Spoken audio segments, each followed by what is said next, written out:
most of the medical devices, what we are using in our healthcare system, whether it's a privately held or a government-run healthcare system, they're all imported, right?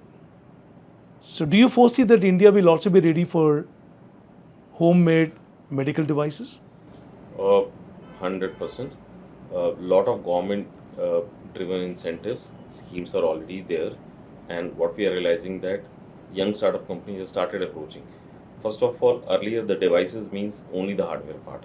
Now there is a convergence of hardware and software into one single piece.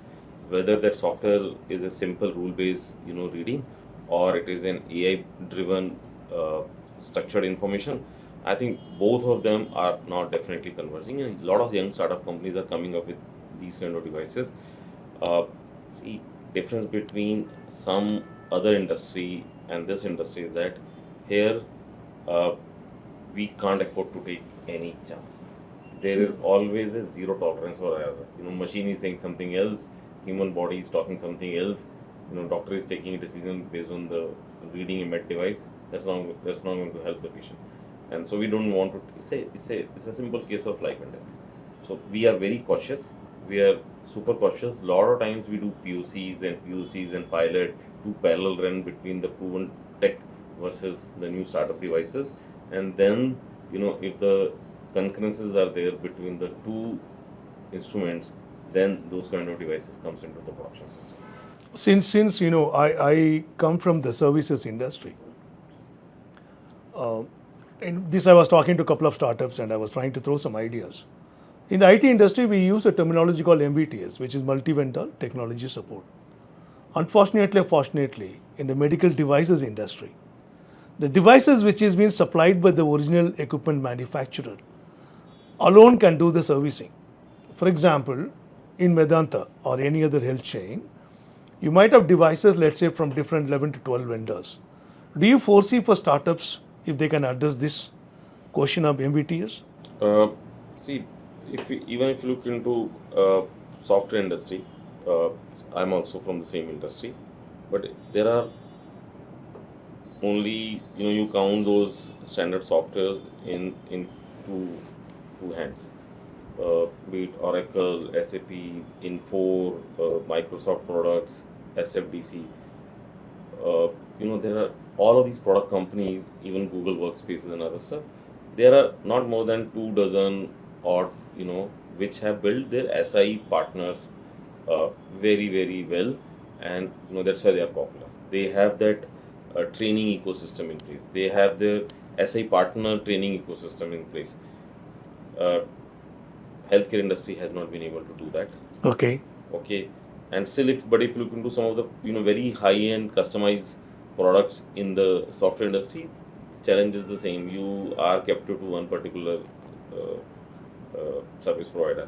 So I think this should come out, but I have not seen any startup coming in this space, because most of these tech which are there as part of the larger players, be it Siemens, GE, Fuji, They are proprietary in nature. Philips, they are proprietary. Proprietary nature. I'll tell you an example here.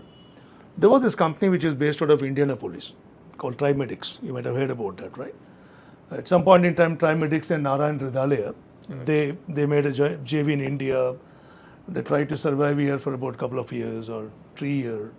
That was the time where GST was getting implemented. Because of the complex GST which was getting implemented, the guys from US, they didn't understand anything. They walked out of the JV with Narayan Hridayalaya. But I think for the startup ecosystem, the multi-vendor technology support probably involves about a couple of things they should keep in mind. One, keep a minimum level of inventory to client service. One client who has got multiple medical devices is paramount, very important for the healthcare industry. That's one. And typically, healthcare industry also demands a higher level of a turnaround time. The TAT and SLA expectation or something which is the high standard. They maintain a very high standards. I think the third and most important thing is that all these medical equipment, original equipment manufacturers, they should be willing to encourage such kind of startups, which is willing to client service they become a single point of contact for all sort of services for Medanta. Instead of Medanta running around to the names which you take, it could be Siemens, it could be XYZ, G, or any other equipment. For everything you need to have a kind of a contact or spark point which you need to talk about to the respective OEMs who will come into the client servicing. And instead of that, if there is one interface which can work, don't you think that could be a very big boom for the startup industry in India? Yes. Specifically in the government sector, look at the amount of primary healthcare centers we have. Look at the amount of secondary healthcare center we have. And most of them buy equipments. Some point in time, they do not even renew an AMC. It's a public fund. And you will see these equipments are lying in the corridors of these hospital chains, whether it's a primary or secondary.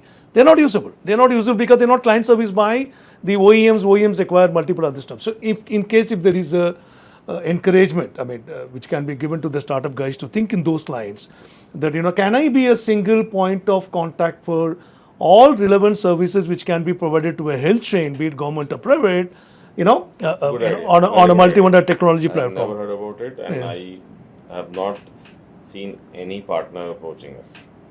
And challenge is that some of these infrastructure is very cost intensive. Very cost intensive, yeah. They are not in 1 crore or 2 crores, they are in multiple of 10 crores. Correct. You have to be very, very bold to take that kind of a call that my PET CT machine or therapy machines will be now managed by a startup.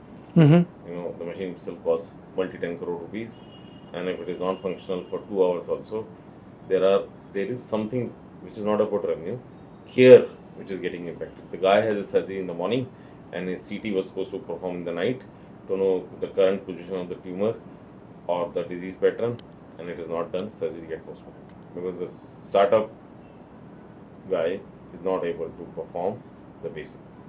There is also another possibility that most of the health chains doesn't want to take the risk.